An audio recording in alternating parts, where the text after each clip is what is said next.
There is a very specific 4-year window in Hollywood that I keep thinking about. It starts in 2008 when Iron Man hits theater and ends in 2012 when the Avengers made $1.5 billion in 3 weeks and made it undeniably permanently clear that a new era had arrived. The era of high-budget, high-profile superhero blockbuster movies. In between those dates, something interesting happened. Studios were watching the MCU launch but had not yet fully understood what it meant for everyone else. They could see that superhero films were working. They were not yet certain that only Marvel's and DC superheroes were the ones worth making. And so, in that window we got a small cluster of original superhero adjacent films that were unlike anything that came before or after. Films with no Marvel logo, no DC logo, no pre-existing fan base, no 70 years of comic books to adapt.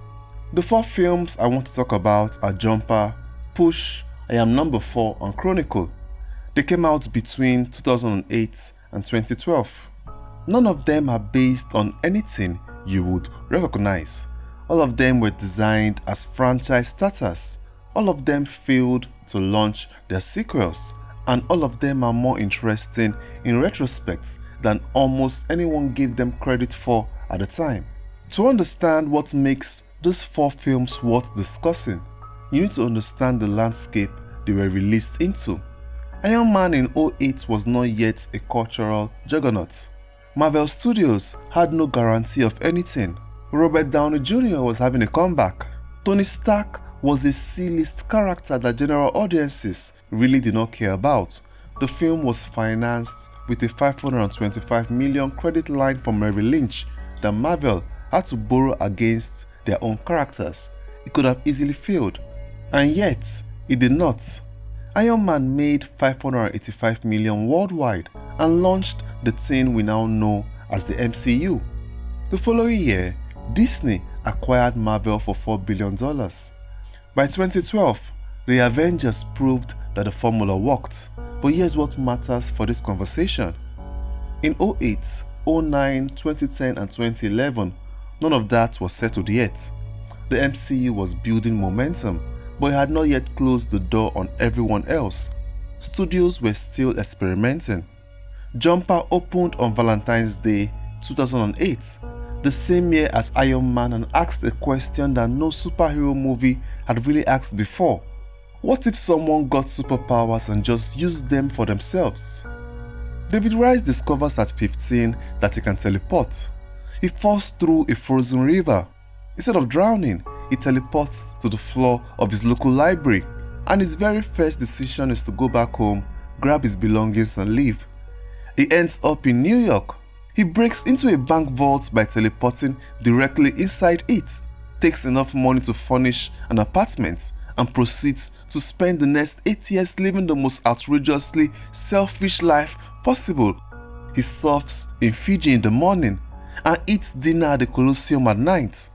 He uses his power to get rich and to see the world and to sleep with women and to buy expensive things.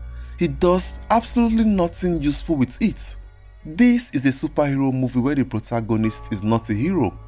He is just a person who won a cosmic lottery and immediately cashed in. Doug Liman, who had made The Bourne Identity and Mr. and Mrs. Smith, directed this with a genuine understanding of how kinetic the teleportation concept could be. The visual logic of jumps, the tearing sound, the swell of air, the scars left in the physical environment is one of the most inventive pieces of world building in any film of this era. When David fights, whole rooms get rearranged because he keeps transporting the fight itself to new locations. A London rooftop becomes a Tokyo street, becomes an Arctic tundra in the span of seconds. Nobody had filmed physics-bending movements like that before, and the mythology they built is genuinely rich. The Paladins, Samuel L. Jackson's organization, are a centuries-old religious order that believes teleporters are an abomination. Only God should be able to be everywhere at once. The conflict is not a government agency chasing a dangerous mutant. It is an ideological war that has been happening for millennia, and David has stumbled into the middle of it, knowing nothing about any of it. The producers planned a trilogy from the beginning. The ideas were so large, they said in interviews at the time that they deliberately cut the mythology into thirds, leaving room for 2 more films. Doug Liman had plans for Jumpers to be able to travel through time and to other planets. The sequel never came. Jumper made $225 million worldwide, which sounds like enough for a follow-up, but the reviews were brutal and studio math has never been straightforward. The film was mocked for having a rushed plot that never resolved anything, which is ironically exactly what a first installment of a planned trilogy is supposed to do. Nobody gave it the benefit of the doubt. Push came out the following year in February, and it built a world so elaborate that the film sometimes gets lost inside it. The premise is that psychic powers have existed since World War II, when the Nazis began running experiments on people with paranormal abilities trying to create super soldiers. After the war, governments around the world quietly continued these experiments through agencies called divisions. In the film, there are 9 distinct categories of psychic ability. Movers are telekinetics, watchers see the future, pushers implant false memories, bleeders emit high-pitched sonic frequencies that rupture internal organs, sniffs track people through sensory traces, shifters make objects appear to be something they are not, wipers erase controlled amounts of memory, shadows block the abilities of sniff and watchers, stitches heal and repair damaged tissues.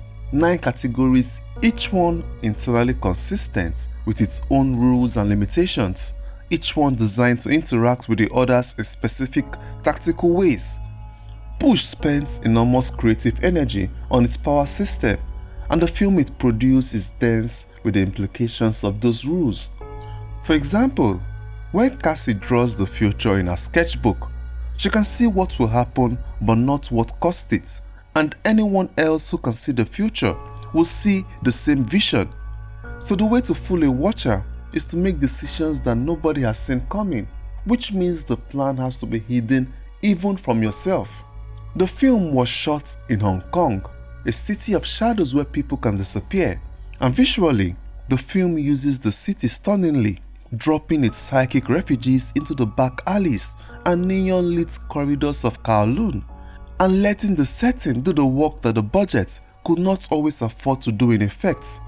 Chris Evans plays Nick Gant, a mover hiding in Hong Kong, gambling with his powers to pay rent and always losing.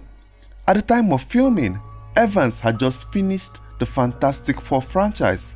He was not yet Captain America. He would audition for the role directly after this film.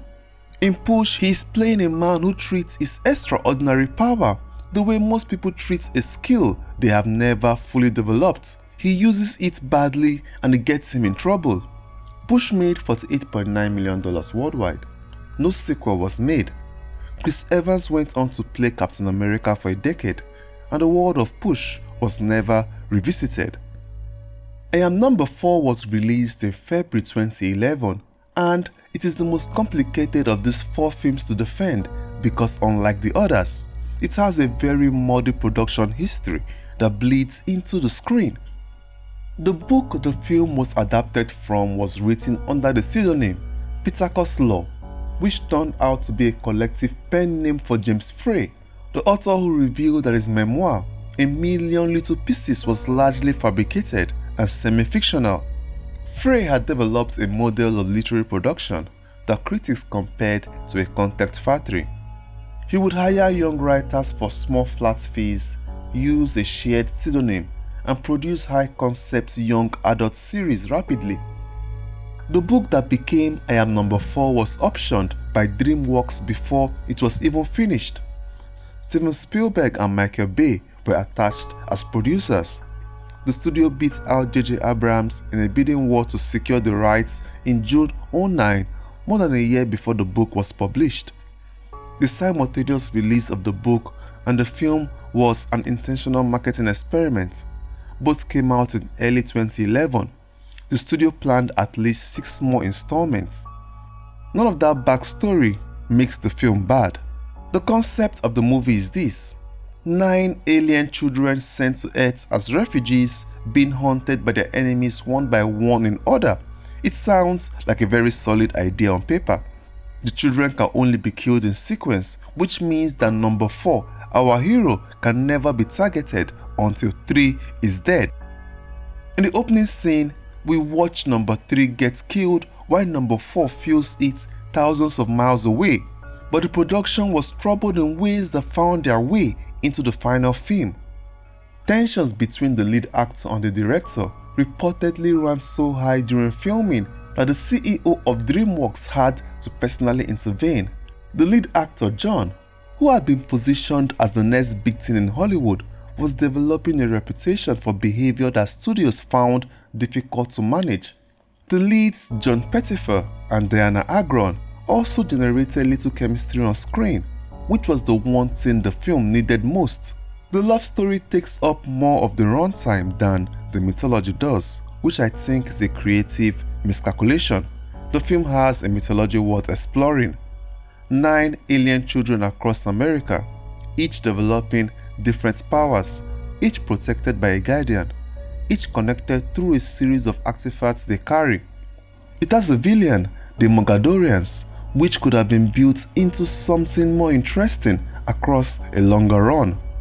Teresa Palmer's number 6, who arrives in the film's 3rd act and immediately demonstrates more personality and physical presence than the 2 leads combined, suggests what the sequel, focusing on a character, might have been. The sequel was never made. DreamWorks' entire slate of films from that period underperformed simultaneously. Warhorse, Real Steel, I Am Number 4 all failing to reach the commercial heights the studio needed, so the slate was cleared. The 7-book series was also abandoned after 1 film. Chronicle opened in 2012, 2 months before The Avengers, and it is the best of these 4 films by a distance that is not close. Josh Trank had been developing the idea since high school. He came up with it while thinking about what superpowers would actually do to someone whose life was already falling apart. Not a chosen hero, not a billionaire, not a soldier, just a kid who is being abused at home. His mother is dying, and he is also getting beaten up at school. His only buffer between him and the chaos around him is his film camera, which he is always recording with. When he and his cousin Matt and their charismatic friend Steve discover a glowing crystalline object on the ground at a house party, they develop telekinetic powers. Because of these powers, Andrew can now fully control the camera, making it float ahead of him, watching over and recording him. This is the reason why most of the footage of the film is directed like found footage. Trank described his influences for Chronicle as Akira, Carrie, and The Fury. All 3 are stories about extraordinary power destroying its hosts. Chronicle follows the same arc. The 3 boys spend the first act doing what 3 teenagers would genuinely do with telekinesis: moving baseballs at each other to train their abilities, helping Matt with a magic act at a school talent show. There was so much joy and fun in the first act of the film before everything went so wrong. The film was made for approximately $12 million. Chronicle grossed $127 million worldwide. Josh Trank became the youngest director ever to open a film at number 1 at the American box office at the age of 27. This film is not really a superhero movie. Trank said so himself at the time and several times after. The word superhero does not appear anywhere in it. The word powers does not appear. Andrew calls what he has his abilities. The characters refer to what they can do the way you might refer to a talent that arrived without explanation. And when Andrew, under the accumulated weight of everything his life has done to him, finally stops pretending to be a hero and becomes something else, the film does not demonize him. We've seen how his life was until that point. All his life, he has been told he is nothing. Now that he has power, he becomes the apex predator, a Homelander-esque character. Andrew was going to die either way. The superpowers just changed the way he went out. Put Jumper, Push, I Am Number 4 and Chronicle next to each other and a single quality runs through all of them. None of these films are about choosing to be a hero.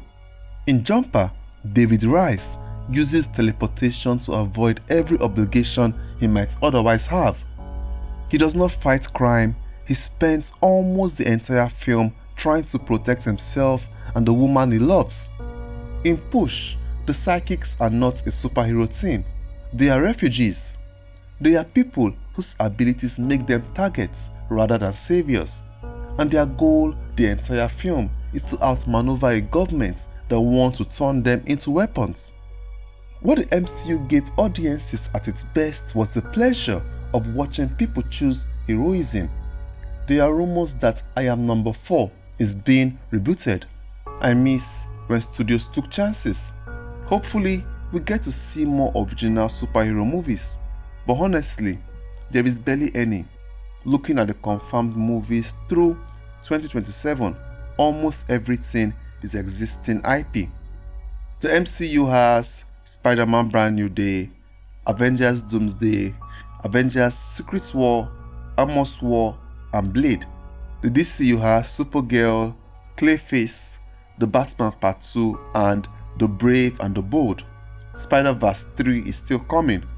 The closest thing to an original superhero concept in active development is Berserker on Netflix, starring Keanu Reeves as an immortal half-human, half-god warrior cursed with uncontrollable violence. Even this is not that original. It already has a fan base. The movie will be based on a 12-issue series that Keanu Reeves co-created. That is genuinely about it though. Since 2012, studios have completely decided to run only known IPs. Finger crossed, a studio will greenlit an original superhero concept with no pre-existing audience soon. Maybe A24. Thanks for watching. Subscribe if you want more of this kind of videos. Ciao for now.